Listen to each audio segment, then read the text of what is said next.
Graças a paz, irmãos. Abra sua Bíblia, por gentileza. Evangelho de Marcos, no capítulo 5, versículo 21.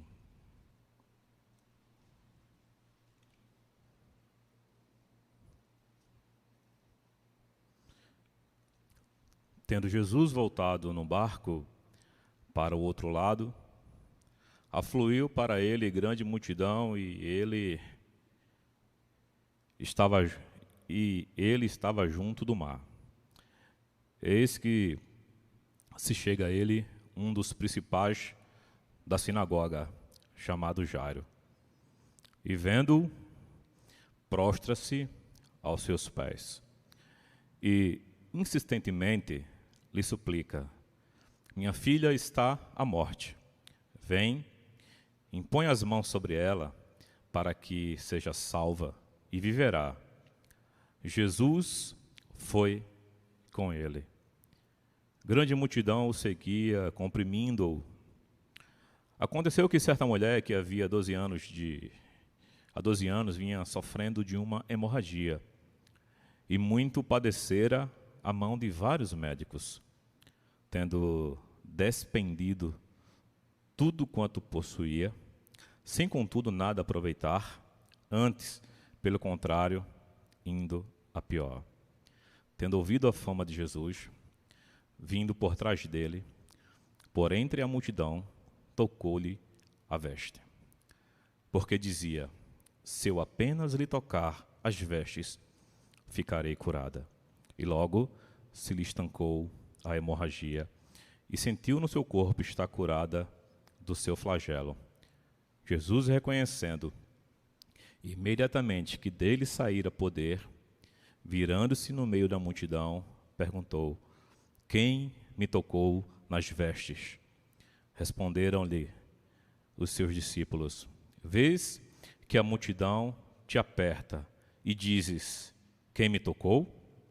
Ele, porém, olhava ao redor para ver aquela que fizera isto. Então a mulher, atemorizada e tremendo, cônscia do que nela se operara, veio, prostrou-se diante dele e declarou-lhe toda a verdade. E lhe disse: filha, a tua fé te salvou. Vai-te em paz e fica livre do teu mal. Vamos orar, meus irmãos. Pai, nós precisamos do Senhor. Espírito Santo, estamos numa reunião solene, que o alvo é Cristo, o objeto deste culto é a glória do Pai, do Filho e do Espírito Santo. Então te glorifica. O vaso que sou eu, sou de barro, Senhor, frágil e limitadíssimo, mas que a tua essência sobreponha a minha limitação e te glorifica e comunica a tua igreja e fala através de mim, além de mim, Senhor. Nos cura nesta noite, nos edifica, nos corrige, nos arrebata para ti mesmo e nos leva aos teus pés. Meus irmãos, se eu fosse dar um título sonoro a esta mensagem, se fosse possível, não existe título sonoro, eu daria um título a esta mensagem que é um som que todos aqui praticamente acredito que conhecem, que é psiu. Já ouviu esse som na sua vida? Esse é o som quando está tudo quieto, não é isso? Quando nós queremos silêncio, nós, principalmente para as crianças pequenas, nós fazemos psiu. É o som que traz a informação da quietude, que você quer calmaria, que você quer paz naquele ambiente. Você está prezando por um ambiente calmo, por um ambiente sereno. Como eu não posso fazer um título deste, sonoro, O título dessa mensagem eu peguei do próprio texto, que está no capítulo 1, versículo 24. Olhe para mim, confira comigo, por favor, aqui. Evangelho de Lucas, capítulo 1, verso 24.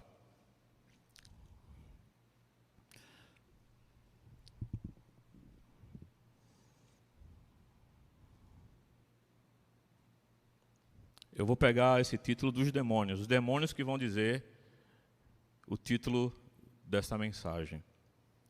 Que temos nós contigo, Jesus Nazareno? Viestes para perder-nos? Bem seis que és o Santo de Deus. Esta é a declaração dos demônios. O que é que está acontecendo nesta narrativa? O que é que Marcos traz para a gente?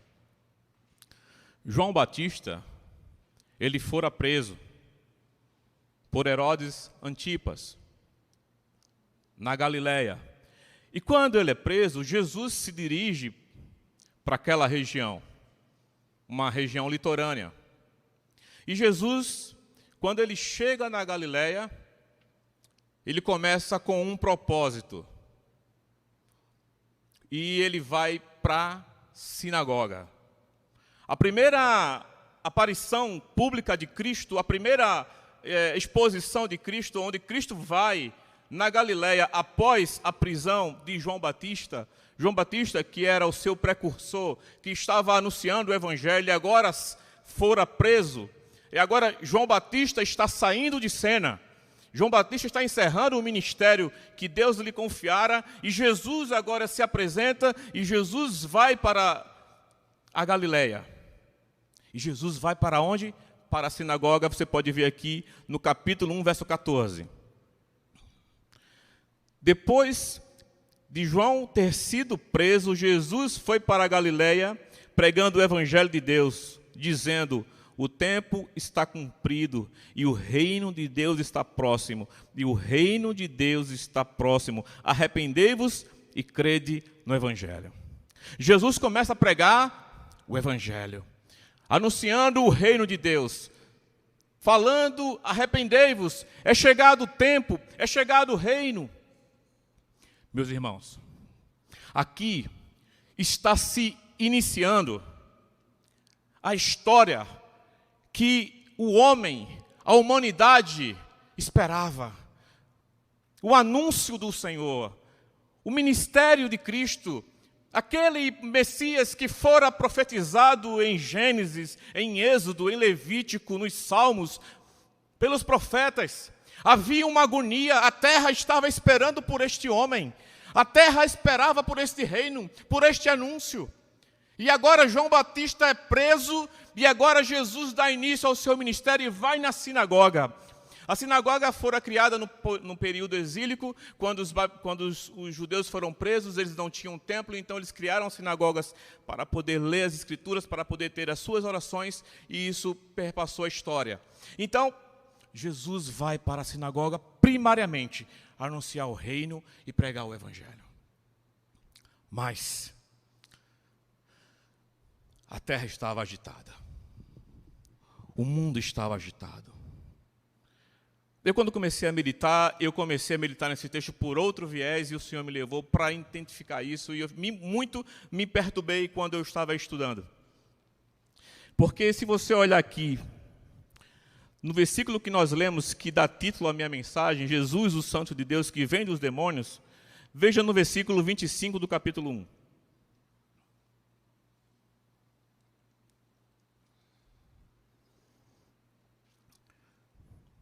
Mas Jesus repreendeu, dizendo: cala-te, sai deste homem. Então o espírito imundo, agitando-se, ou agitando-o violentamente, e bradando em alta voz, saiu dele. Jesus expulsa esse demônio na sinagoga. Diz o texto que ele sai de uma forma agitada e violenta. Não é uma expulsão de demônio simples. As coisas estavam agitadas. É por isso que eu lhes disse que se eu fosse colocar um título áudio, seria... Porque tudo estava muito agitado. Jesus estava sendo anunciado. A sua fama começa a percorrer. Nós temos pelo menos 9 feitos de Cristo até o capítulo 5 da nossa leitura do texto base, que Jesus ele vai fazer, ele vai chamar os discípulos, ele expulsa esses demônios da sinagoga. Jesus ele cura a sogra de Pedro. Jesus ele cura as multidões. Jesus cura um leproso. Jesus cura um paralítico. Lembra do paralítico que sobe pelo telhado? Jesus cura um homem com a mão atrofiada. Até que Jesus está se aproximando do nosso texto. E Jesus estava e vai, atravessa o lago, e Jesus acalma a tempestade. E de repente esse texto de Jesus acalmar a tempestade seja o texto mais conhecido desta narrativa, porque ele, talvez por ser força de uma demonstração do poder de Deus contra a natureza, isso destaque mais, mas eu não compreendo dessa forma, lendo esse texto, porque estava todo um agito, e Jesus vai para o outro lado para expulsar os demônios do Gadareno, que também os demônios que estavam no Gadareno eram demônios agitados, que não tinham como detê-lo, de manietá-lo, e ele quebrava todas as correntes. Então, se você parar para observar, Jesus está num ambiente muito tumultuado, muito agitado, os demônios estão agitados, a terra está agitada, ele acabara de acalmar a tempestade, o mar. Então tudo estava muito agitado e Jesus está na terra, a terra está agitada. E nós estamos falando de Jesus no seu estado de humilhação, porque o estado de humilhação de Cristo se dá na sua encarnação, e quando ele se faz carne, habita entre nós, e ele se esvazia da sua glória e toma forma de servo e de figura humana, ele já está humilhado. Jesus está no estado de humilhação, mas quando Jesus inicia o seu ministério, começa uma agitação espiritual. Começa uma agitação marítima. Começa um agito. E se você e eu estivermos agitados, nós podemos encontrar Cristo pode trazer paz, porque Ele é o príncipe da paz. É difícil pregar esse texto, pela nossa confissão, pela nossa instrução bíblica, pela nossa doutrina, pela fidelidade do texto. O número de pessoas que sofrem é absurdo. O número de pessoas que frequentam igrejas neopentecostais, que fazem de tudo para adquirir a sua cura, porque o sofrimento humano, ele é real, como fruto do pecado. O homem já sofre porque ele é pecador. E dentro da realidade do pecado, além das circunstâncias da vida, as perdas, as questões psicossomáticas, climáticas, políticas, esse homem ele é um homem sofredor. E esse homem ele quer se livrar do sofrimento. As multidões estavam espreitando Jesus. As multidões queriam estar com Jesus. As pessoas queriam tocar em Jesus. E quando Jesus acalma um endemoniado que está voltando da outra margem, começa uma história que é essa que eu quero compartilhar com você. Havia um homem que estava com a sua filha à morte. A sua filha estava morrendo. Ele era um supervisor da sinagoga, ele tinha um serviço, ele prestava um serviço como um supervisor, aquele que organizava os serviços da sinagoga. Como nós lemos no capítulo 1, por Jesus pregar na sinagoga, possivelmente ele já tinha ouvido Jesus pregar. Ele já tinha sabido que Jesus curara um homem da mão atrofiada, que Jesus tinha expulsado demônios. Então a fama de Jesus estava percorrendo toda a Galileia. Jesus já tinha vindo da Judeia, a fama de Jesus estava sendo estabelecida. E este homem, quebrando alguns protocolos religiosos, ele vai até Jesus. É o texto que nós lemos, no versículo 21.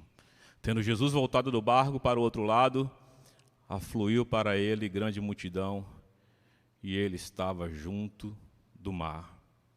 Esse que se chega a ele, a um dos principais da sinagoga. Outras Bíblias falam um dos anciãos, possivelmente uma idade avançada, chamado Jairo, e vendo-o, prostra-se aos seus pés.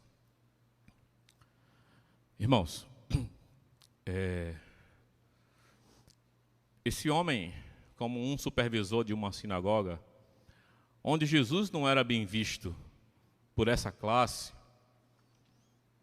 ele se aproxima e ele se chega diante de Jesus de uma forma muito diferente. Ele se prostra. Ele se coloca diante do Senhor. Talvez pareça até clichê falar isto, mas a igreja do Senhor, a prostração aqui não é uma prostração apenas física de um corpo que se coloca diante de uma outra pessoa. Não, é a prostração do reconhecimento da sua incapacidade e da sua impossibilidade. Mesmo que ele, como um oficial, como um supervisor da sinagoga, que não aceitava Jesus, ele vai até o Senhor e ele se coloca diante do Senhor. Mas ele se chega como? Prostrado aos pés de Jesus. Ele se coloca diante do Senhor e coloca a sua súplica: a minha filha está à morte. A ideia literal aqui é: a minha filha está no fim, não tem mais jeito, eu preciso que o Senhor vá até a minha filha, porque ela vai morrer. Não é que ela está à beira da morte ou ela pode morrer. A ideia literal aqui é que ela vai morrer, e eu preciso que o Senhor vá até ela. E o versículo 24 eu destaco: e Jesus foi com ele. Observe esse versículo 24. Dê uma olhada na sua Bíblia. Parece que não tem nada nesse versículo. E Jesus foi com ele. Jesus poderia não ir com ele. Jesus poderia liberar uma palavra, como fez com o servo do centurião. Jesus poderia ter se negado. Mas quando Jesus se dispõe a ir com ele, quando Jesus se coloca a ir com ele, é um ato de graça extraordinário. É um ato de misericórdia. A figura que muitos comentaristas colocam sobre Cristo no Evangelho de Marcos é o servo. É aquele que serve.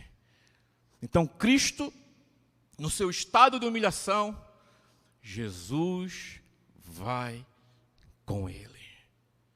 Meu irmão, minha irmã, imagina eu e você em uma situação semelhante e nós pedirmos a ajuda do Senhor e o Senhor não liberar uma palavra, mas Jesus se faz companhia a mim para ir até a minha casa.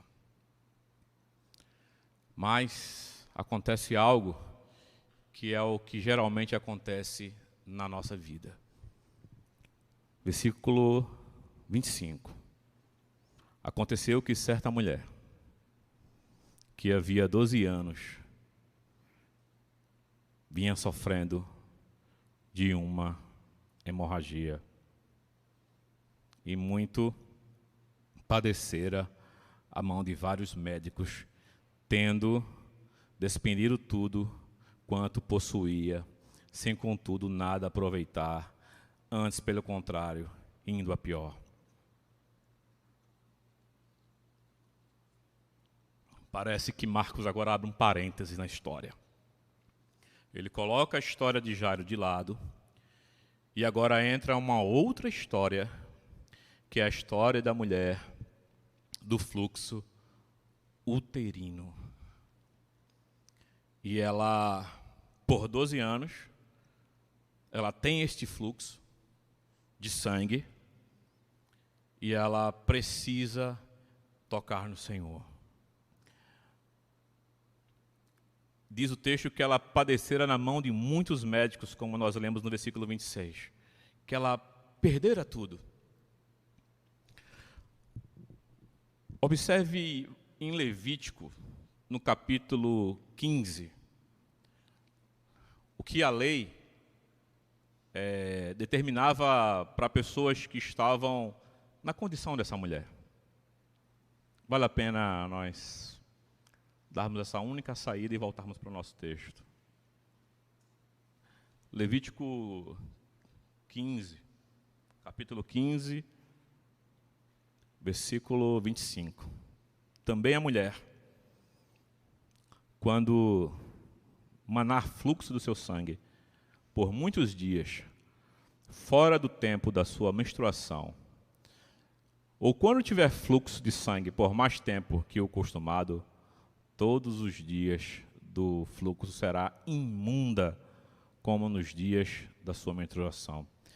Toda cama sobre que se deitar durante os dias do seu fluxo, ser-lhe-á como cama da sua menstruação. E toda coisa sobre que se assentar será imunda, conforme a impureza da sua menstruação. Quem tocar estas será imundo, portanto levará suas vestes, banhar-se-á em águas e será imundo até a tarde. Volte para o nosso texto. Nós estamos falando de uma mulher que sofria de um fluxo de sangue uterino e que, pela lei, até onde ela sentava, aquele local era tido por imundo.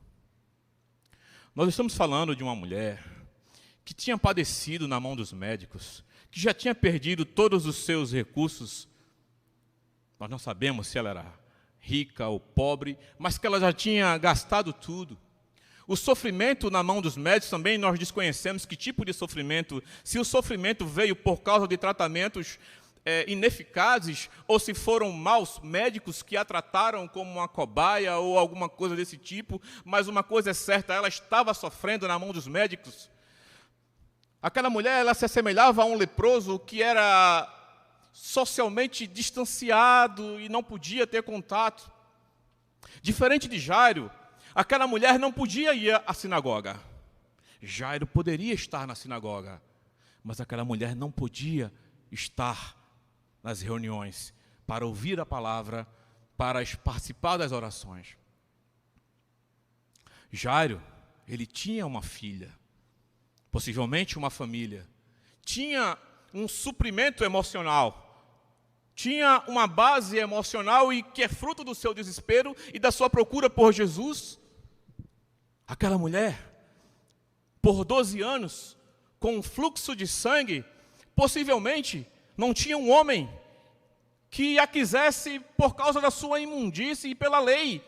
E aquela mulher, ela sofria possivelmente de um abandono sentimental, porque ela não podia ser amada e nem ter uma intimidade sexual pelo seu estado clínico e pela lei.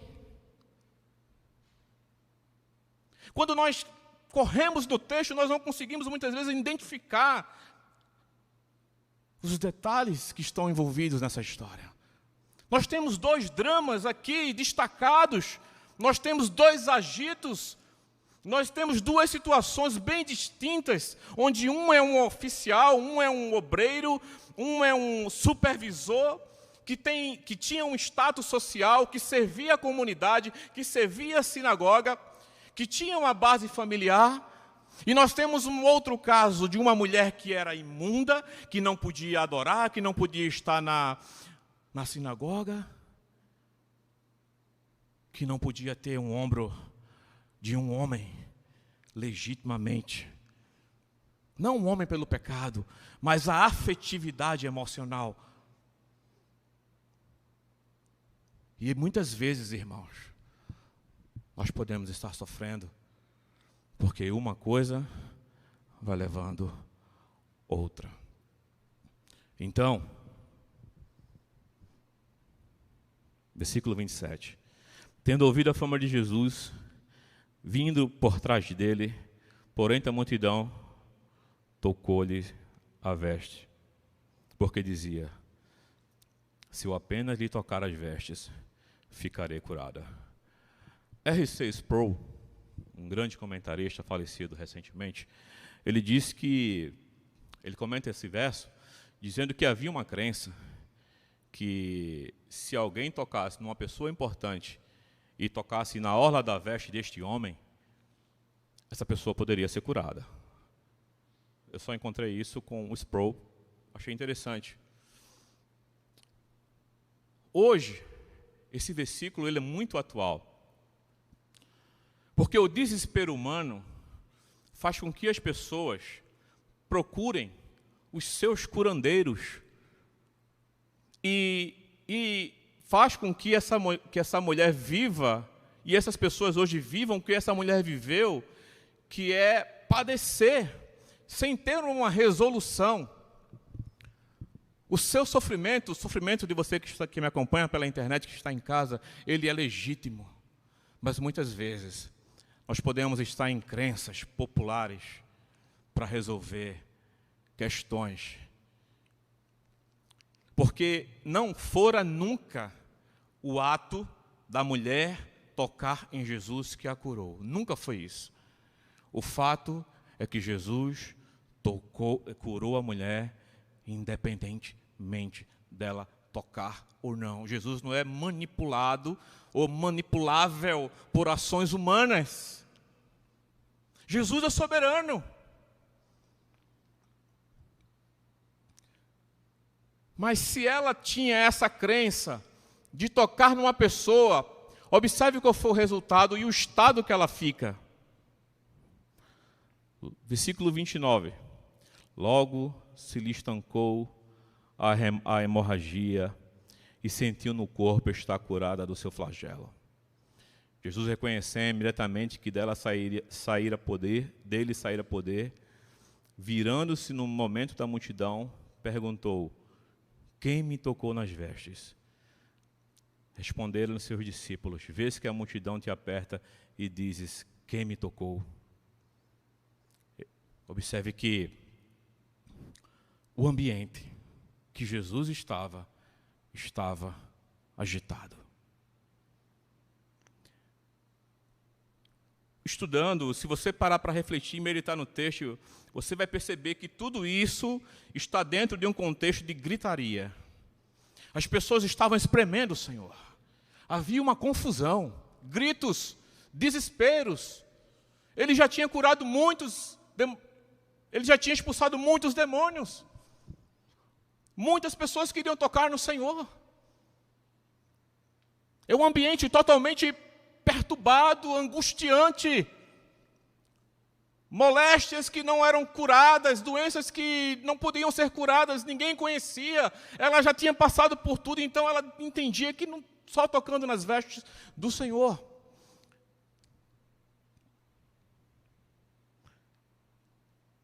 Versículo 33. Então a mulher, atemorizada e tremendo, côncia do que nela se operava, veio, prostrou-se diante dele e declarou-lhe toda a verdade. Trêmula. É como se ela tivesse pego num fio de alta tensão. E ela sentiu o seu corpo ser curado. Eu não vou dar ênfase na cura, porque a cura aqui é resultado, não é o propósito. Porque eu lhes disse que ele estava anunciando o evangelho do reino e pregando o evangelho do arrependimento, porque o ministério de João Batista havia sido encerrado. Então essa é a base principal. E dentro dessa base principal de que Jesus está anunciando o evangelho do reino e ordenando para que as pessoas se arrependessem porque é chegado o reino de Deus, essas coisas vêm se aproximando dele. Quando Jesus, ele toca e libera a cura nessa mulher, Jesus estava restaurando a autoestima, a condição de alguém voltar a frequentar a sinagoga. Os comentaristas falam que possivelmente ela creu nele para a salvação. Não é a cura pela cura, não é fazer um trabalho de ser curado por ser curado, não é a troca da cura e agora eu vou pagar, porque eu e você, nós não temos como pagar nenhum ato de Cristo.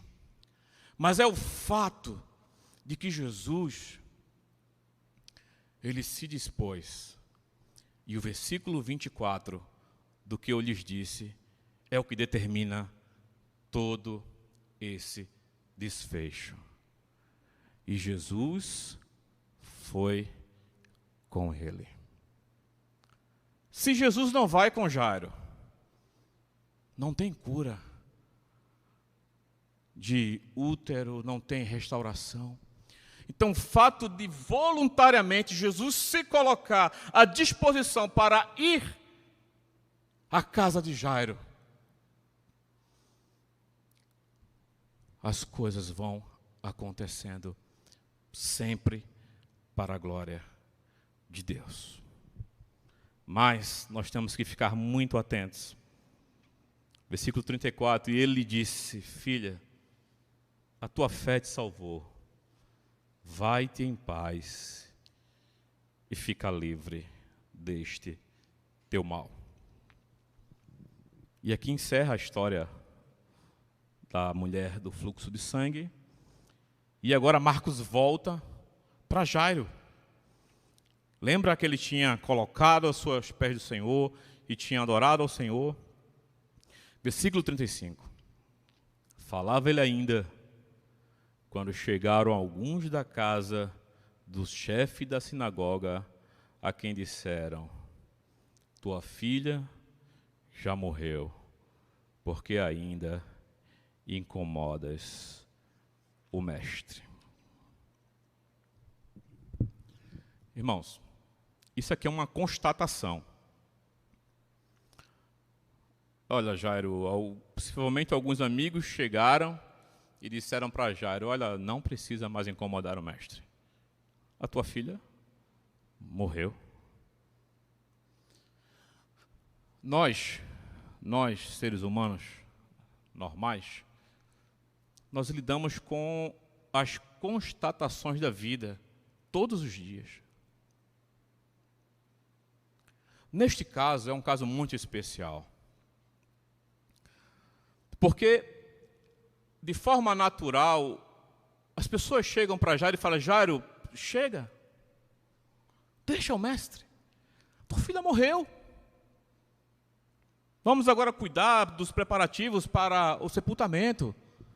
Vamos trabalhar naquilo que é comum, é a vida. Vamos comprar o caixão, vamos fazer o funeral e a gente vai enterrar a menina.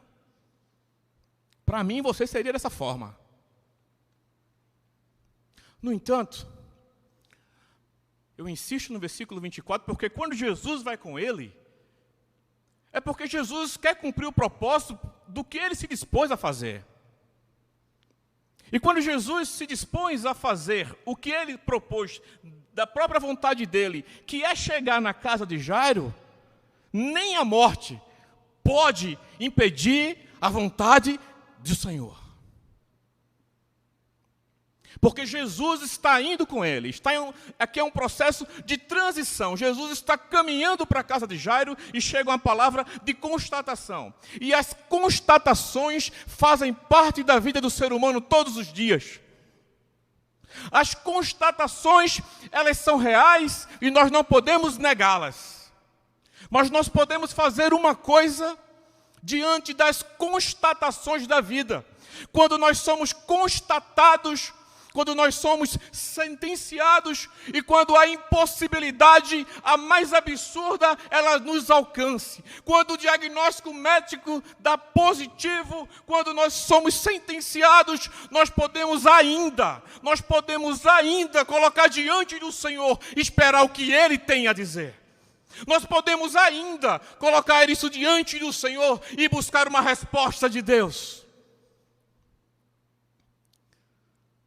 Nós não podemos ser tão naturais, porque observe o que Jesus faz. Versículo 36.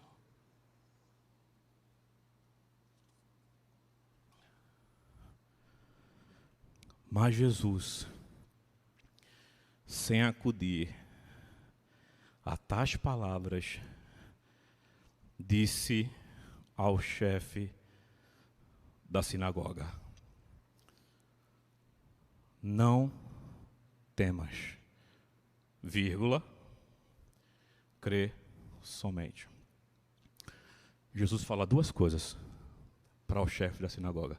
A primeira: não temas. O medo também faz parte da nossa vida.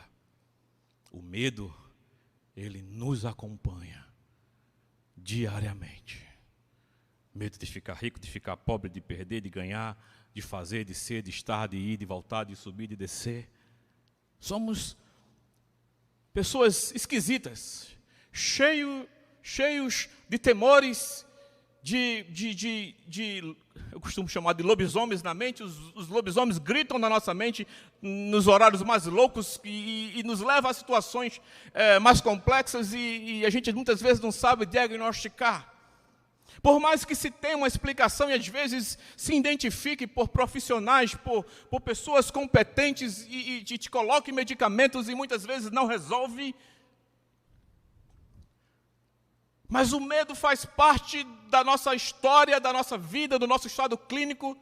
O medo faz parte da nossa condição humana. O medo nos acompanha. Mas num caso de constatação e de impossibilidade, Jesus vai acudir, Jesus vai socorrer o Jairo e vai dizer: Jairo, não temas. O cuidado emocional. Observe que a palavra é não temas. Jesus foi muito objetivo, foi muito meticuloso em socorrer as emoções, o estado emocional. Quantos de nós sofremos emocionalmente, irmãos? Quantos de nós somos vítimas de situações que nós estamos vivendo, passamos e vamos passar? Quantos de nós não podemos ouvir uma palavra? Quantos de nós, por questões que nós nem muitas vezes sabemos de onde vem, quantos de nós choram à noite? Porque o medo, ele nos subjuga. Davi diz no Salmo 27:1, o Senhor é minha luz e a minha salvação, a quem temerei. O Senhor é a fortaleza da minha vida, de quem me recearei.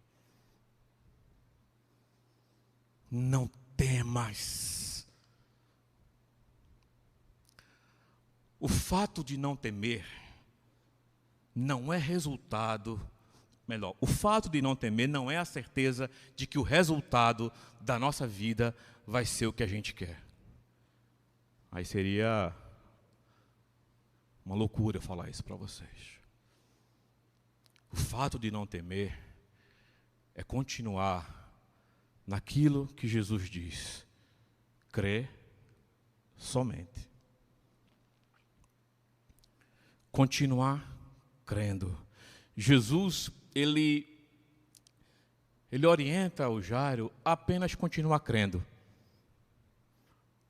Não precisa subir escadaria de joelhos, não precisa dar dinheiro para a igreja, não precisa dar oferta para pastor te ungir, não precisa sair do Recife para São Paulo para escutar tal pregador. Não precisa fazer nada disso. Só precisa crer. Crer na palavra que o Senhor liberou. Neste caso. Porque também, meus irmãos, como o medo, ele faz parte da nossa vida, Jesus está nos ensinando que a fé também faz parte da caminhada daqueles que andam com o Senhor. Se por um lado o medo faz parte da nossa estrutura, por outro lado, crer somente faz parte daqueles que conhecem a Jesus Cristo. E quem vai prevalecer? Aquele a quem você se humilhar. Como é que Jairo chega diante de Jesus? Prostrado.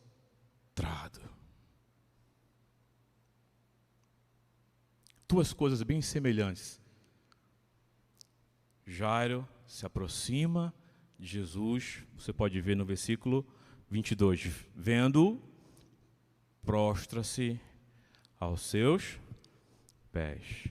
Agora vá no versículo 33, do mesmo capítulo 5 de Marcos. Então a mulher, atemorizada e tremendo, cônscia do que nela se esperava, veio, prostrando-se diante dele, declarou-lhe toda a verdade. Ela também se humilhou diante do Senhor. Um oficial, um supervisor e uma falida em realidades diferentes, em status diferentes, em condições diferentes, mas tomaram a mesma atitude aos pés de Cristo. Podemos ter histórias diferentes e temos, realidades diferentes e temos, mas todos nós, independentemente das conquistas e situações, nós devemos estar aos pés do Senhor. A arrogância de muitos é não chegar diante do Senhor como Ele é digno. É não chegar diante dele com os seus joelhos quebrantados, o seu coração quebrado.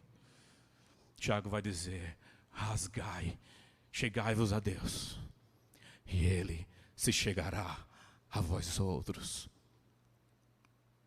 Lamentai, chorai, rasgai os vossos corações e não as vossas vestes.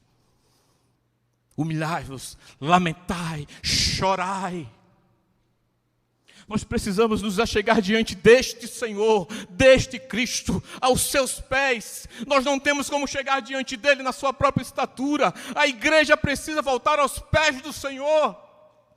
Meus irmãos, nós não temos lugar maior e nem melhor do que estar aos pés de Cristo. Essa pandemia revela o caráter e o estado espiritual da sua igreja, quando o shopping, os hotéis estão lotados por crentes que se assentam nesse lugar, quando nós sabemos e temos visto, eu não estou falando por revelação, eu estou falando por conhecimento de causa, quando nós pagamos passagens aéreas, quando nós investimos nosso dinheiro, mas nós não queremos glorificar o nome do Senhor, porque nós queremos aquele curandeiro para tirar os fluxos do meu sangue, fazer cessar a minha hemorragia e me fazer prosperar nesta vida, mas não queremos os pés benditos do Senhor. Porque quando nós estamos diante do Senhor e aos seus pés, nós estamos quebrados, humilhados, e nós não temos outro a quem adorar, porque somente Ele é digno de todo louvor e de toda glória. Se Jesus não nos levar aos seus pés, a religião não vai te levar, o teu dinheiro não vai te levar, e a tua prosperidade não vai te levar. Que o Senhor não permita confiscar a tua filha e a tua saúde para te quebrar. Que o Senhor nos livre disso, meus irmãos. Porque nem todos vão ter a mesma história de Jairo e nem dessa mulher. Meus irmãos, nós precisamos nos prostrar diante do Senhor. Andamos com muita gente, ouvimos muita gente dizer assim, essa voz também nos acompanha, não incomoda mais o mestre. Eita, Satanás que aparece de todo lado, não é, irmão? É gente, quando você está orando, não, irmão. Olha, não, irmão. Essa voz, ela vem todos os dias, para de orar. Não incomoda, aceita. Eu não estou dizendo aqui, irmãos, de determinismo. Eu não estou dizendo aqui que a gente vai determinar o que a gente quer. Nós não queremos nisso. Estamos aqui com o nosso pastor, que doutrina a nossa igreja. Temos uma consciência da soberania de Deus. Eu estou dizendo que nós precisamos continuar buscando a vontade de Deus. E se Ele, na sua vontade, quiser fazer, nós poderemos, se assim Ele quiser, desfrutar de coisas extraordinárias. Mas essa voz, ela nos acompanha. Não incomode mais o mestre. Deixe o mestre de lado. Observe que capítulo 1, versículo 40.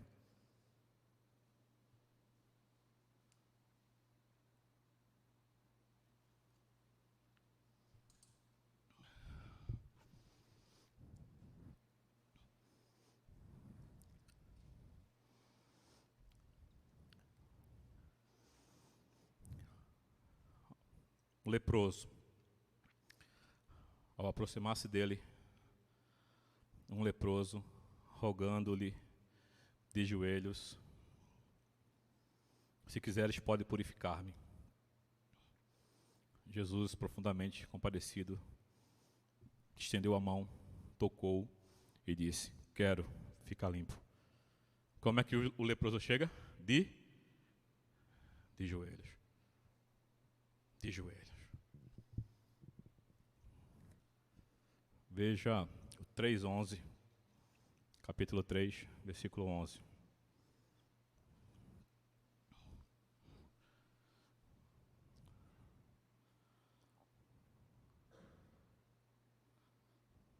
Também, os espíritos imundos, quando o viam, prostravam-se diante dele e exclamavam, Tu és o Filho de Deus. Homens e demônios se prostrando diante do Senhor. Nós precisamos, espiritualmente, nos quebrar a nossa vida. Eu não vou dizer que a gente vai aprender com os demônios, porque os demônios didaticamente não têm nada para nos ensinar. Nós aprendemos com a palavra e com o Espírito de Deus. Mas nós podemos ver que as trevas, que os homens, eles precisam e fizeram atos que nos chamam a atenção. Prostrar-se diante do Senhor. Demônios, irmãos, que estavam agitados, foram aos pés do Senhor. E quando a gente vê muitos homens batem no seu peito, e eu conheço muitos, só porque prosperaram, só porque começou a ganhar um dinheirinho a mais, estavam na igreja, nas orações, na ceia, comprou um imóvel só, um pedaço de tijolo, 1 metro quadrado, de frente para o mar, ou de frente para o rio, seja lá onde for, ou comprou um carro de uma marca diferente, somente isso. Mudou. Somente isso. Não precisa de muita coisa, não. Não estou falando de chegar na estatura de Cristiano Ronaldo, não. Coisa muito simples. Já mudamos. A fragilidade humana. Sabe por quê, irmãos, eu estou falando isso? Veja no capítulo 5. Depois que Jesus expulsou os demônios do Gadareno, só o versículo 15. Capítulo 5. Indo ter com Jesus, viram o endemoniado, aqui é para o ex-endemoniado, né? Viram o ex-endemoniado, o que tivera a legião, assentado, vestido, em perfeito juízo e temeram. Andava nu, quebrando corrente, agora está assentado, vestido, assentado aonde? Os pés do Senhor. A obra de Cristo é essa, nos libertar, é nos transformar para que a gente fique aonde? Aos seus pés. Discípulos, santos, cristãos, igreja, onde é que nós devemos estar? Aos pés do Senhor, aprendendo com Ele os seus ensinamentos, dependentes dEle. Se o Senhor te curar, te libertar, te der, te prosperar, nunca saia dos pés do Senhor, meu irmão. Não ouse.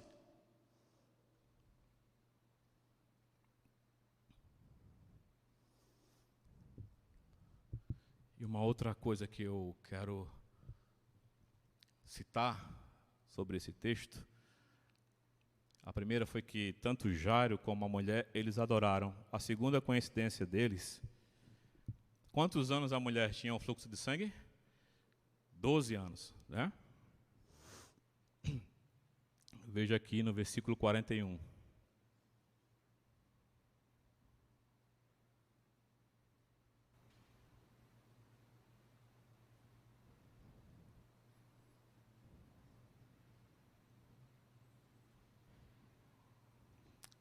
Tomando pela mão, disse, Talita cumi, que quer dizer, menina, eu te mando, levanta-te. Imediatamente a menina se levantou e pôs-se a andar, pois tinha 12 anos. Então ficaram todos sobremaneira admirados. A mulher tinha 12 anos de um fluxo uterino. A jovem tinha apenas 12 anos. Nada é coincidência, nada está perdido aqui, irmãos. Da outra vez que eu estava meditando nesse texto, eu fiquei, Senhor, o que é que o Senhor tem? Qual é a relação que isso tem? Porque, o pastor Adriano sabe, os comentaristas às vezes não nos dão esse tipo de informação que a gente está compreendendo na leitura pessoal. A gente não tem, eles dão informações técnicas, gregas, geográficas, mas algumas coisas a gente não consegue achar. A mulher tinha perdido tudo e há 12 anos tinha sofrido e perdido, e a aplicação que eu quero deixar para nós nessa noite é que ninguém é tão velho de idade e que já tenha sofrido até 12 anos que Jesus não possa socorrer e operar. E ninguém é tão novo que só tenha 12 anos que não possa desfrutar da graça e da misericórdia desse Jesus. São dois extremos. Flor da idade, apenas 12 anos. Então, meus irmãos, a pergunta que eu lhes faço: como tem sido a nossa adoração?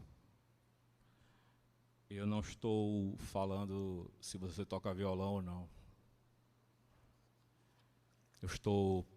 Vou melhorar a pergunta. Como tem sido a nossa entrega aos pés do Senhor? O que hoje, como atitudes práticas, é estar aos pés do Senhor? Oração, leitura da palavra, congregar, aprender do Senhor com os mestres, estar em comunhão com o corpo. Isso é sujeição a Cristo. São ordenanças bíblicas. O Brasil, ele trouxe muita coisa errada, que a adoração é um estereótipo, gritos são coisas, e estilo de música, estilo de nota musical, alguma coisa assim. Não. Como nós temos reconhecido esse Cristo.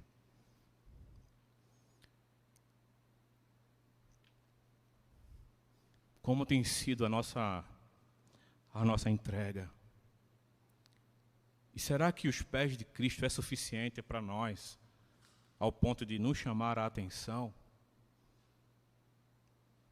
Nós poderíamos viver isso sem precisar perder nada, apenas pelo Espírito, compreendendo que o Senhor, Ele é tudo que nós necessitamos e nós precisamos estar aos seus pés.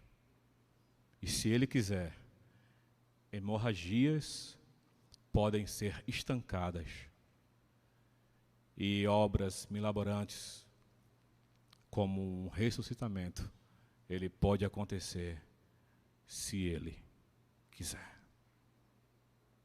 Nós não temos como determinar isso, e eu não sou tímido para afirmar isso. Pelo contrário, poderia citar várias histórias pessoais, mas não são as minhas histórias que edificam a igreja, mas é a palavra de Deus. Vamos orar. Pai, nós estamos diante de Ti, e nessa simplória exposição, nós entendemos que estava tudo tão agitado, os demônios, o mar, o vento, as pessoas, mas o Senhor estava ali, atendendo um leproso, um homem da mão atrofiada, de madrugada atendendo pessoas, anunciando o Evangelho. As pessoas estavam querendo te encontrar. O desespero humano estava latente. A desesperança era eterna, não havia possibilidades. Os médicos não tinham competência. Mas chega um homem diante de ti, que poderia ser o teu inimigo, e vai aos teus pés, apresenta a sua causa, o Senhor vai com ele. Chega uma mulher, sofrendo, o Senhor também abençoa. O Senhor se preocupa com Jairo, com as emoções, com o estado da fé. E o Senhor vai acalmando essas pessoas. Muito mais que a cura é entender que ambas se prostraram diante do Senhor e reconheceram que Cristo é tudo o que nós precisamos e que não há concorrente quando nós estamos quebrados diante de Ti, Senhor. Somos fragilizados, lidamos com o medo diariamente. Mas nós podemos, nesta noite, nos quebrar diante do Senhor e dizer: Senhor, nós Te amamos com um amor limitado. E dizer: Senhor, quão pouco tenho feito, mas me perdoa. Senhor, eu só penso em mim, me perdoa. Eu só penso na minha empresa, me perdoa. Oh, Senhor, muitas vezes nós não sabemos nem o que queremos, mas nós só queremos mais. Nos perdemos por tijolo, por alvenaria, por placa, por metal, por marca. Nos perdemos, Senhor, por escória, por lixo. Porque muitas vezes, Senhor, estamos preocupados como aquela mulher, Senhor. A gente paga o preço pela nossa cura. A gente gasta tudo, Senhor. A gente sofre na mão dos homens. Até que a gente possa entender que a gente precisa somente de Cristo. E que nós podemos ter uma segunda-feira libertadora. Uma terça-feira, uma quarta-feira, uma semana, um mês. Até quem sabe uma vida.